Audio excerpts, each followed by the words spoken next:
It's my honor to welcome you to the podium. Please, let's give him a big round of applause. So I remember sitting there with my dad and my agent, and Cliff says, well, we'd like to offer you this. And, I made, okay, I'll take it. And my dad kicked me under the table. And so anyhow, they went back and forth, but I was the first round draft pick, 1978, 11th overall, and my contract was $55,000. It was kind of neat going to the sunny south, if you will, although it was very strange to be going from London, Ontario, which was my hometown, where hockey was played on a rink at the corner pond or the rink that your dad made for you on the front lawn.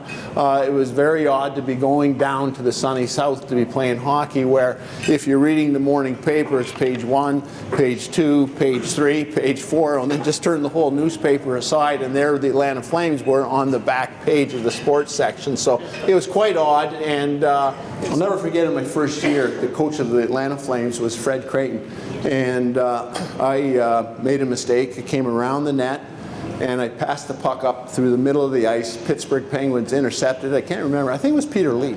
He intercepted, scored. Pittsburgh Penguins win the game. Atlanta Flames lose the game. I'm a rookie. Everybody's going out afterwards for something to eat, and I went back to my room, and as I was getting off the elevator, Freddie Creighton, who was the coach, bumped into me. He says, "What are you doing back here?" And I said, "Oh, well, I lost the game. It was my fault." And he says, "So?" And I says, "Well, I passed the puck up through the middle." And he says, "Well, would you do it again?" I said, "No." He says, "Well, a mistake is a mistake, and you're going to make all kinds of mistakes in your NHL career. If you learn from it, then it's a worthwhile mistake." And it took a while for it to register or to sink in, but you know what? Stuff happens. Mistakes happen. And that simple conversation, so instead of going back to my room and sitting in a shell, I went out, and guys were teasing me, "Hey, Marsh, who the heck did you see up the slot there?" Well, I thought you were there, but no, it was Peter Lee from the Pittsburgh Penguins. So anyhow, I took that mistakes happen, learn from it, get over it, and move on. And it's as simple as that. So that happened in 1978, and it stayed with me my whole career, and it still stayed with me in 21 years of retirement, because my years in retirement have been up and down, and guess what? Stuff happens. I scored. I played a total of 1,086 hockey games, and in those 1,086 hockey games, I scored a grand total of, has anybody Googled me yet? 24 goals. Yeah. All right, thanks, Dino. And I always like to point out that there was 24 big goals, really big goals. And now the difference between me and Wayne Gretzky is I can remember all 24 of my goals. Wayne Gretzky cannot. I said, whoa.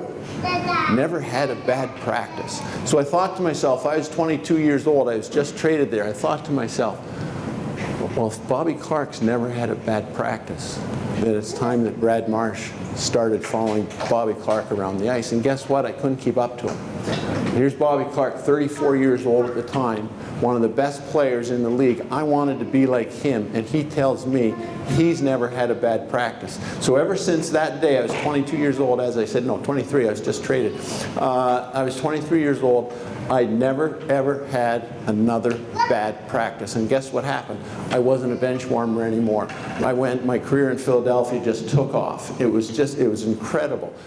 I couldn't really skate, and I couldn't really shoot, and I couldn't really stick handle. And so what the heck was I doing in the NHL? And I played all these games, but I couldn't skate, shoot, or stick handle. And we had some fun with that, but then I always bring it back around, and I end up with the Southwest London Bobcats and Bruce Stewart. He taught me how to compete. And there's a lot more players playing at a high level, whether it be junior hockey players or national hockey players. If you can compete, you will have an opportunity to far outwork or be a better player than many skilled players out there. Keep up the good work. You guys are role models way more than some of these spoiled modern day athletes are. My hat goes off to you. Congratulations, and keep up the good work, and thank you very much.